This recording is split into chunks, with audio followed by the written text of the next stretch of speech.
Oh no!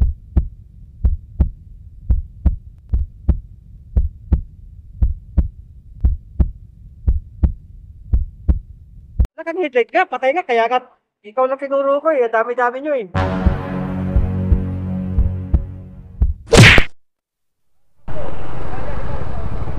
Ako ba?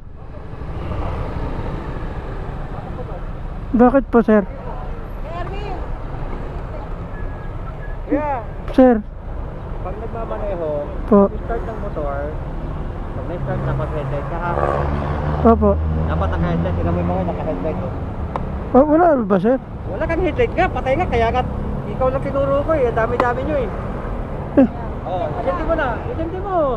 Pag nagmamaneho, asinti mo lang. Ay, ilaw? Ayun. Yan, sir. Ayan ka na. Para ka, ano lang, sir, lumuluwag. Lumuluwag. Opo. Sige, tara. Thank you, thank you. Pasensya na po. Thank you.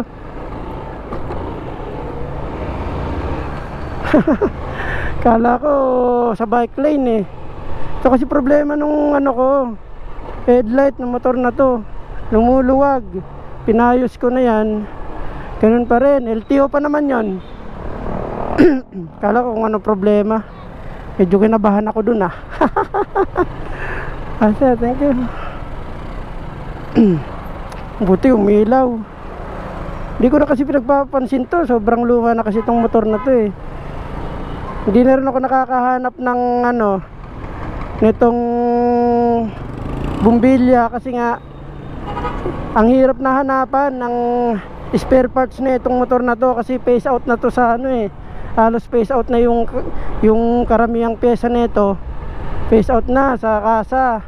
Hinahanapan ko rin ng yung ano, mga local lang na pampalit.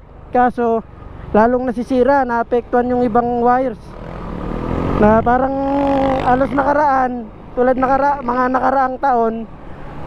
Ginawa ko yon, pinalitan ko ng bumbilya, pati yung adapter nya dyan.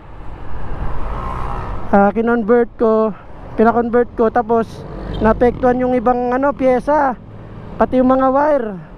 Kaya alos nasira yon. Kada linggo nasira, papayos na naman. Kaya yun, di ko na pinalitan ng ano, ng local na pinalit dito sa bumbilya, tsaka kung ano man dun sa loob. Kasi wala na kasi yung pinaka ano nyan eh, kinakabitan ng bumbilya. Bali naka-convert na lang siya, kaya lumuluwag. Buti na lang umilaw. At buti na mabait yung mga taga LTO. Kala ko kung ano yung ano ko eh, violation. Medyo kinabahan ako dun eh, di pa naman ako nag-aalmusal. So ayun nga, para aware lang sa lahat ng tulad kong rider o kung ano mang sasakyan dala nyo. So ayun nga ang pinaka medyo inigpitan ng LTO.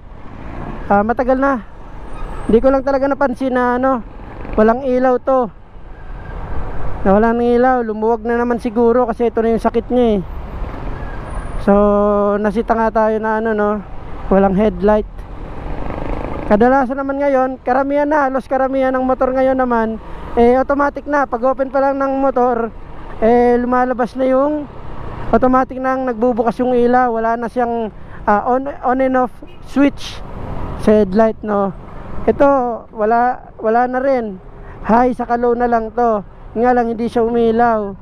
Sakit na niya kasi to, sa katagalan na rin. Saka mahina na nga yung bumbilya, wala akong nahanap niyan. So para aware lang sa lahat, kailangan meron tayong headlight, mapa umaga man, mapa araw man o gabi.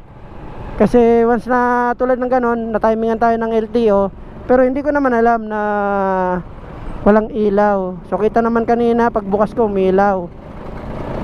So ayun, muntikan tayo.